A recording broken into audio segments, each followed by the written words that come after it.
So Convergence is here. We're mixing data, voice, and video over one cable. And network switches, they become so powerful, so fast, and so packed with programming, the quality is amazing. So what's next? Take a look at all those offices and imagine how much power they consume. And how is that power delivered? Well, it's over a traditional electrical distribution system with a plug installed by an electrical contractor. That's what's changing with Convergence. There's a new way to deliver power to a variety of devices. It's called Power over Ethernet, or PoE. We're going to travel down to Silicon Valley and talk with Foundry Networks to see what is the latest on Power over Ethernet. We're here at Foundry Networks. I got Val Oliva. He's going to answer that question for us. What you're looking at here, Bob, is a SuperX SX1600 chassis. Has about 16 slots, but more importantly, one of the many things our product delivers is the fact that we can support high-density power over Ethernet. It can power up to 384 voice over IP phone, wireless access point, cameras, security cameras, biometric readers. Here's another nice part about our product is that our products are PoE upgradable. You can buy 24 ports without PoE, later on upgrade to PoE by just simply adding this DIMM inside the module. And to add it is very simple. Plug it in and you've got PoE. Our wireless access point is getting power off that RJ45 connected to it. That's amazing. That's really cool. So that's just category 5 wire, no electrical conduit necessary. Exactly. 802.3AF, category 5, wireless access point, allowing connectivity, network connectivity for folks down here in our HR department. So they just carry their laptops around, they don't have to worry about plugging in. Exactly.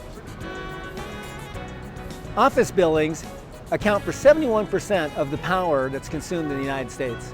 Wouldn't it be great if there was a better way to monitor and control that power? You know, they say the best way to save energy is not to use it. So we're going to travel down to Cisco Systems to see what tools they're developing for power management over IP networks. So now we've moved behind the racks. Rob, why are we back here? Well, now we're going to show you some of the different hardware aspects to how you can start to bring information on power consumption and power availability over an IP-based network. So what we're looking at here is a smart power rail from one of our partners. And what this power rail allows you to do is take an Ethernet connection, patch right in, and now I can bring data back from a monitoring standpoint to see how much power this rail is consuming.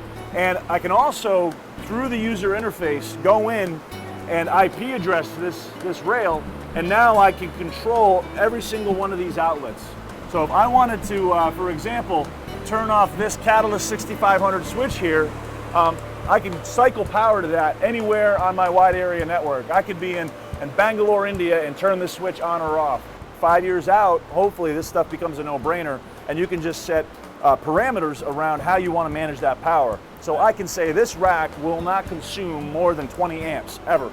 And I can do that centrally rather than having, like you said before, an engineer go out and have to manage that process manually. So that's really where we're going, and we definitely see the value of bringing these two, power and data together.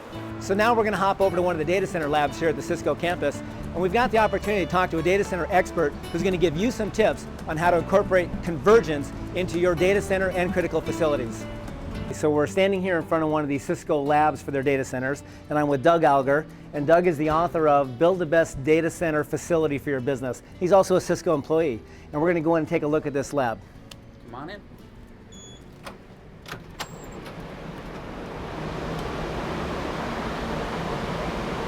So we're in one of the engineering labs here, and we're right down on the ground floor. And Doug, this looks like something that we just saw over in the DNA lab, but it's really in use. Tell us about it. Yeah, absolutely. So one of the things that's changed over the years is monitoring of power in the labs and data center spaces historically was done entirely by the facilities group. IT has gotten a lot more interested because it impacts the budget of how much equipment you can roll out in your data center space. So these are some of the power strips that we use that monitor the live load based on the equipment that's deployed in a given cabinet. So now the IT department has a better understanding of where they might have power available. And just understanding as they go to make purchasing decisions in the future that one of the things that you do need to keep track of is what's the power draw of those new systems that you want to deploy. Just because they have a smaller form factor doesn't mean it's going to eat up less capacity than the systems they're replacing. It might actually draw more power. What's some other advice that you can talk about for IT and facilities professionals? I would say more than anything else, it's communication. If the only time those two groups are talking is when there's been an outage, there's a problem. If a facilities group is only going to really have an understanding of what's coming equipment-wise once it's already arrived on the dock, it's too late. You ideally want to be involved in the planning and almost the equipment ordering process up front. You know, if that equipment is arriving on the loading dock and that's the first time facilities heard about it, you got a big problem. So if Convergence is going to work, you got to have IT and facilities, and they've got to work together. It's the only way this is going to happen. They've got to communicate well together, they've got to execute well together, planning right from the beginning, even pre-beginning is just so important to get this right. You don't want to waste time, you don't want to waste any money.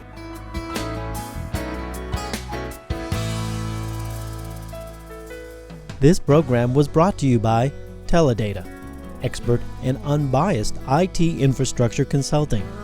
More information on the web at teladata.com.